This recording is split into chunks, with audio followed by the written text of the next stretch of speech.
somewhere like, mid-season, you're playing once every 2 days. Is it tough right now with, how little you guys have played over the last, 60 days? I don't know. We'll have to see. So far, we've been able to hold it together and get wins when we need to get wins. So hopefully that trend continues. Regardless, it's all about the mindset and focus going into games, and it gets more and more high tense every round you get in. So the focus has to be there. I feel fine. Just ready to go and taking it one day at a time as far as preparation, staying locked in and scouting, every single day, trying to pick up a new tendency that I may have missed, and just trying to be ready.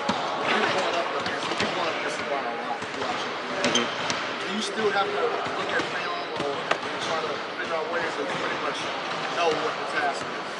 I think you still try to watch film, any new sets or anything that they try to implement, for their team, because he's the type of player that's so dynamic where he can hurt you different ways, especially with his passing ability and few new sets they put in because they have new personnel, how he looks for those guys. So you're always trying to look for new things.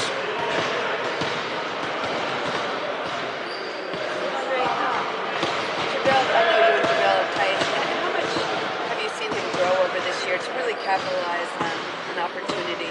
He's this journeyman guy who has found a spot for himself. I don't see him changing that much, because I've known him for a couple years, and I think we've just really embraced who he is, and where he has grown is, he understands, I'm in a situation where my strengths can really be shown and really could be helpful for a team. I think it's a case of us embracing him, and I don't think he's had that as much throughout his career. Not to say he hasn't, but we really embraced who he is as a person and as a basketball player. So confidence is huge, and his confidence has been really high as far as his basketball career goes. Did you feel like he would have this kind of impact on the team once he made the team? Yeah, I saw it, because for him, he enjoys playing a game of basketball, and I think that gets overlooked. I don't think people see that at all. You see him actually working on things that someone would say he shouldn't be working on, but he knows he won't do it in the game, but he enjoys playing the game of basketball. And when you got guys who actually love it and enjoy it, good things tend to happen for him. You're a guy who's known for your work ethic and trying new things and, keep pushing.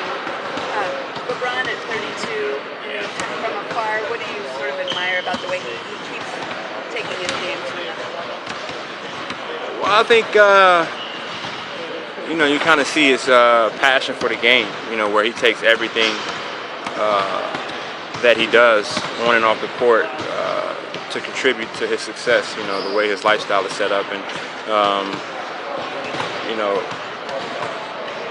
from, whatever you do, eating, sleeping habits, what you do in your downtime, all those things you want to help benefit your play on the court, and he does a great job of, taking care of his body and also taking care of his mind so he can be locked in, and, for him it's playing for that legacy, so, it's pretty much locked in for the next couple of years to try to solidify it. The Cavaliers look like a better team to you than last year based on people like that, like Korver, Darren Williams, their bench for. Yeah, they're a very dangerous team. They're the champs. And they're trying to defend that. And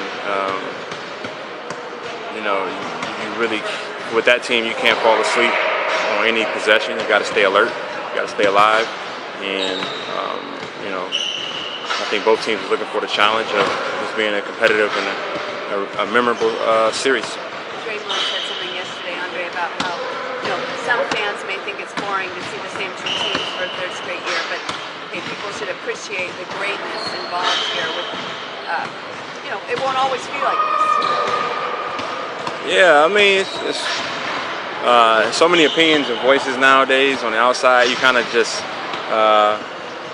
try to control what you control, and I'm sure every team wants to be here, and for us it's just we have a goal, and we tried to set up something special here, and we want to continue to solidify our dominance in this league, in the West, in the league, whatever you may call it. So, you know, we're never going to be satisfied until our days of playing are done. So we're hungry, and we want to continue to play at a high level and keep, you know, this group of guys together that's going to put us in a position to do that. It's good. You know, right now it's the time you just gotta block out everything. You know, it seems like a long time, but I view pain as a good thing. So anything that's painful, whether it be physically or mentally, is part of the process, and that's the reward when the goal is completed. You almost had too much rest at some point when you're dealing with stuff. Like I think sometimes time to sort of 12 games, you guys are playing 48 games. I mean, you can look at it either way. You know, if you win, you know, it works. It's a good thing. If you lose, it wasn't a good thing. So, you know, it's a gift and a curse for us. We want to focus on all the positives, and the positive is every time we stepped on the court so far this postseason, we've handled business. So we're going to try to continue that and stay locked in. I guess I'm more for you physically. Does it sometimes get harder to get loose if you have that much kind of downtime between actually having to get up the game? No, not really. I think it's kind of goes in hand what I just said as far as being ready and handling business when you're supposed to, and you take it day by day. You know, we know what we need to do on off days in between time to keep ourselves ready and keep our bodies in resting, but at the same time in game shape. Thank you, gentlemen.